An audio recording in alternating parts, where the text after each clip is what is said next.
Student good morning. आज हम भारत के संविधान में अधिकार के बारे में चर्चा करने वाले हैं और आज का जो टॉपिक होगा वो होगा मौलिक कर्तव्य। जी हाँ, मौलिक कर्तव्य। तो इससे पहले बेटा हम जो बात कर चुके हैं कॉन्स्टिट्यूशन के अंदर अधिकार क्या है और फंडामेंटल राइट, मौलिक अधिकार कौन कौन से मौलिक अधिकार है, इसके बारे में हमने चर्चा की और उसके बाद में हमने डिस्कशन किया जो आपके directive principle of the state policy, राज्य के नीति निर्देशक तत्व है। अब अगर आपको कुछ मौलिक अधिकार मिले हुए हैं तो साथ में आपके कुछ मौलिक कर्तव्य भी हैं, उसके बारे में हम चर्चा करेंगे क्योंकि मौलिक अधिकार आपके विकास के लिए है। आप कैसे डेवलप करें, आपकी सुरक्षा की जो गारंटी है वो जो न्यायालय है, उच्चतम न्यायालय या उच्च न्यायालय लेते हैं। देश के जो कॉन्स्टिट्यूशन में इस तरह का प्रोविजन किया गया है, लेकिन ये जो मौलिक कर्तव्य है ये इनिशियली जब हमारा संविधान 26 जनवरी 1950 को लागू हुआ तब मौलिक कर्तव्यों के बारे में हमारे संविधान के अंदर कहीं पर ऐसा प्रोविजन नहीं था, लेकिन बाद में ऐसा महसूस किया गया और मैडम इंदिरा गांधी के कार्यकाल में जब देश में राष्ट्रीय आपातकालीन लागू था, ये बात है 1975 की, जब देश में आपातकालीन स्थिति लागू हुई और उसके बाद में 1976 के अंदर ये आपके आर्टिकल 51A में जो मौलिक अधिकार को जोड़ा गया, ये आपका 42nd अमेंडमेंट था और ये 1976 में अमेंडमेंट किया गया और उसमें इनिशियली आपके लिए जो मौलिक कर्तव्य रखे गए थे 10 कर्तव्य रखे गए थे जिसके बारे में हम सीक्वेंस में चर्चा करने वाले हैं। लेकिन फिर बाद में 2002 के अंदर एक और कर्तव्य को जोड़ दिया गया और वो था आपका 86 कॉन्स्टिट्यूशनल अमेंडमेंट में, वो था 6 से 14 साल के जो बच्चे हैं, इस उम्र के बच्चों की शिक्षा के बारे में। बाद में ये आपका राइट टू एजुकेशन में आपका 21A फंडामेंटल राइट्स में ऐड कर दिया गया, वो सेपरेट इश्यू है। तो आज हम मौलिक अधिकारों का ओरिजिन के बारे में कि कैसे इसकी आवश्यकता महसूस की गई। इससे पहले जो मौलिक अधिकार है वो अमेरिका के कॉन्स्टिट्यूशन में दिया है, एक दस्तावेज के थ्रू उसमें चर्चा की गई है, या फिर सिंगापुर एक छोटा सा कंट्री है, ये महसूस किया गया कि कैसे एक सिंगापुर एक छोटा सा कंट्री अंडर डेवलप होते हुए इतने जल्दी से डेवलप कर गया। तो कहीं ना कहीं ऐसा महसूस किया गया कि प्रत्यक्ष या अप्रत्यक्ष रूप से जो देश के नागरिकों को कुछ मौलिक कर्तव्य दिए तो उनका कहीं ना कहीं कंट्रीब्यूशन है। सिमिलरली जो अमेरिका के कॉन्स्टिट्यूशन में उसमें भी मौलिक कर्तव्यों के बारे में चर्चा की गई है। तो ये एक अमेंडमेंट लाकर 1976 में मौलिक जो कर्तव्य है उनको जोड़ा गया और ये सरदार स्वर्ण सिंह की सिफारिश, एक कमेटी बनाई गई थी, उनकी सिफारिश के आधार पर इनको आपके मौलिक कर्तव्य को जोड़ा गया।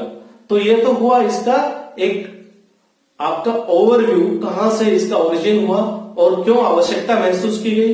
जैसे आपके डेवलपमेंट के लिए मौलिक अधिकार की आवश्यकता है तो देश के एक राज्य के डेवलपमेंट के लिए हमको, देश के नागरिकों को कुछ मौलिक कर्तव्य निभाने होंगे ताकि देश की रक्षा, उसकी सुरक्षा, देश के राष्ट्र के सम्मान की बात हो या फिर वहां देश के झंडे के सम्मान की बात हो, राष्ट्रगान के सम्मान की बात हो, या किसी के प्रति आप कोई भेदभाव ना हो, समरसता हो, वन्य जीव हैं उनकी रक्षा की बात करें। ये सब सारी चर्चाएं हम करने वाले हैं आज, सिलसिलेवार एक स्टेप बाय स्टेप लेंगे।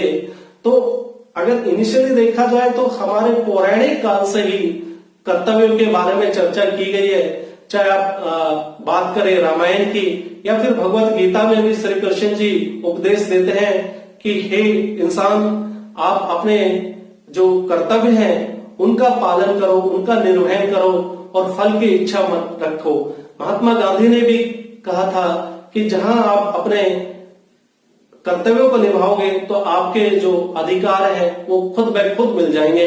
तो ठीक है, इसी के साथ में एक कॉन्सेप्ट आप डेवलप कर लीजिए, लेकिन वो क्या होगा कि आप जितने आपके जो विकास के लिए मौलिक अधिकारों की आवश्यकता है, देश के विकास के लिए आपके मौलिक कर्तव्यों का होना भी जरूरी है। लेकिन एक और बात बता देता हूं कि इसके पीछे कोई कानूनी सख्ती नहीं है। अगर देश में जो आपके मौलिक कर्तव्य जो दिए गए हैं, अगर उनको कोई नहीं पूरा करता है, नहीं निभाता है, तो उसके अगेंस्ट में राज्य कोई कानूनी कार्रवाई नहीं कर सकता। पता नहीं ऐसा क्यों किया गया, वो बहुत ही समझदार रहे होंगे जिन्होंने इस तरह से इनको रखा गया है।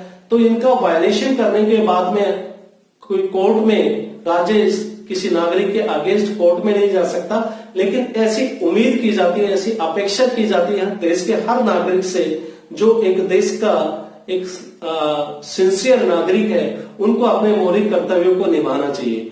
तो सबसे पहले हम बात करेंगे, जो आपका पहला जो मौलिक कर्तव्य है वो है संविधान का पालन करना। सबसे पहले कर्तव्य में ये है कि भाई आप अपने कॉन्स्टिट्यूशन का पालन करें। इसमें बहुत कुछ समझाने वाली बातें नहीं है, बस जो आपका कॉन्सेप्ट डेवलप करना था वो मैंने बता दिया। और साथ ही जो आपका संविधान का पालन करने के साथ साथ आपको देश का जो राष्ट्र ध्वज है, राष्ट्र झंडा है या फिर राष्ट्रगान है, उसका सम्मान करना, उसकी सुरक्षा करना, वो भी आपका कर्तव्य है।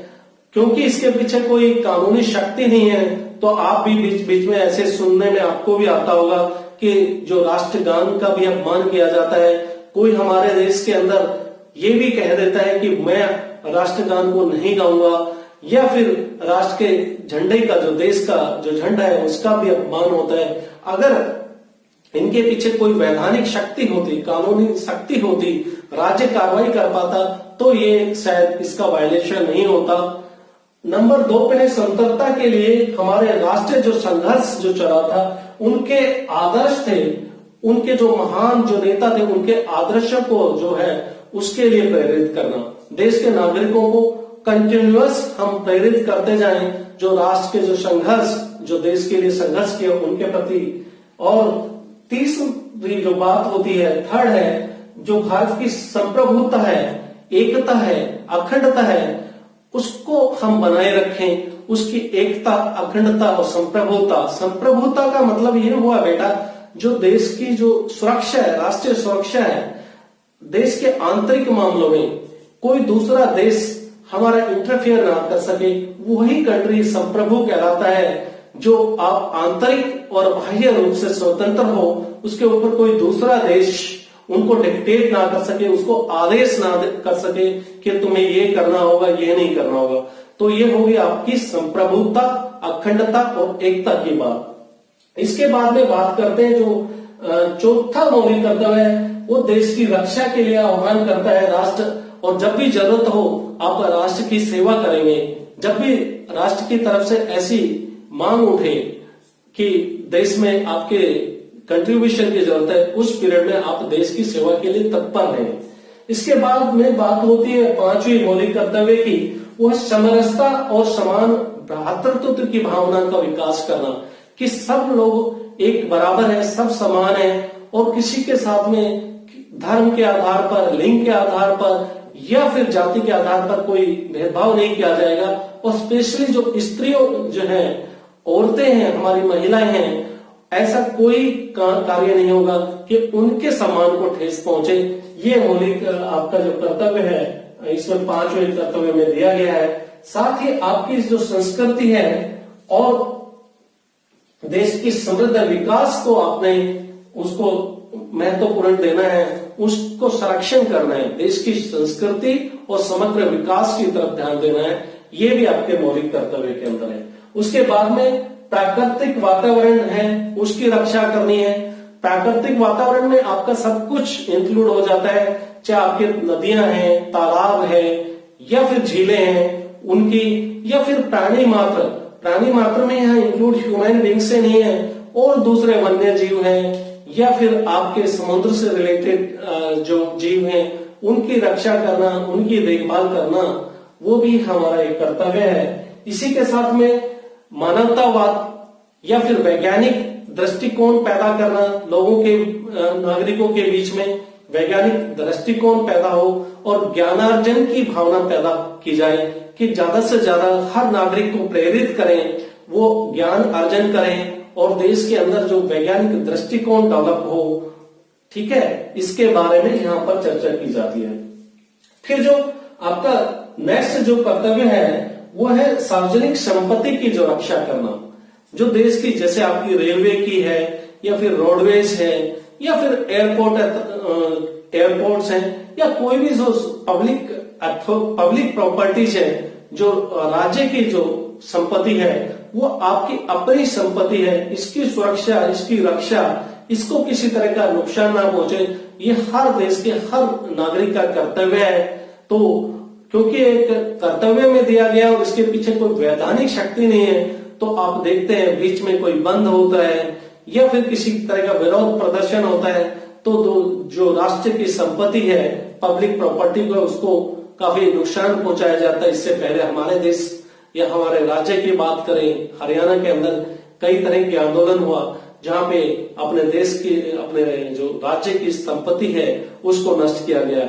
अगर कोई वैधानिक शक्ति इसके पीछे होती तो जरूर उनके अगेंस्ट में कोई स्ट्रिक्ट स्ट्रिंजेंट एक्शन लिए जाने की जरूरत थी, क्योंकि उससे क्या होता है, हमारा देश या हमारा राज्य विकास की गति में पीछे रह जाता है। तो मेरे ख्याल में ऐसा जरूरत है कि सब लोगों को हमारे संपत्ति की जो रक्षा करनी चाहिए।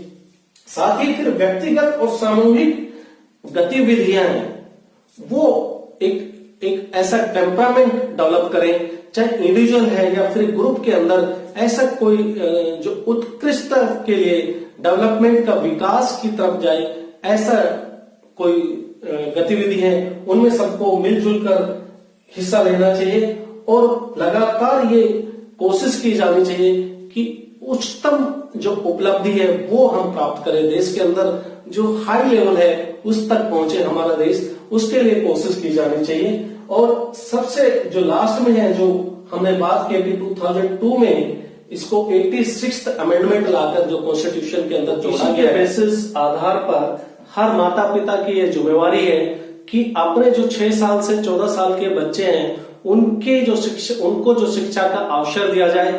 ये सब कुछ मौलिक करते हुए बेसिकली जो पेरेंट्स के लिए जोड़ा गया है, ताकि बच्चे हैं वो प्राइमरी एजुकेशन एटलीस्ट सब लोग बच्चे ग्रहण कर पाए।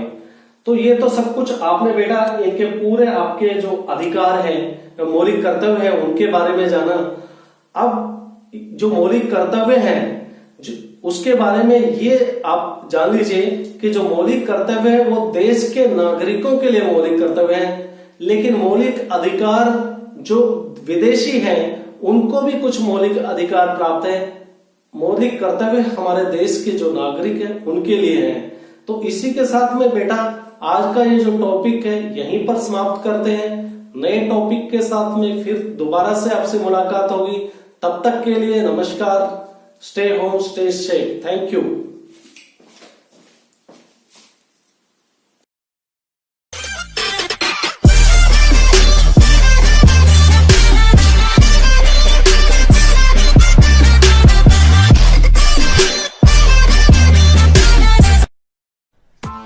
Press the bell icon on the YouTube app and never miss another update.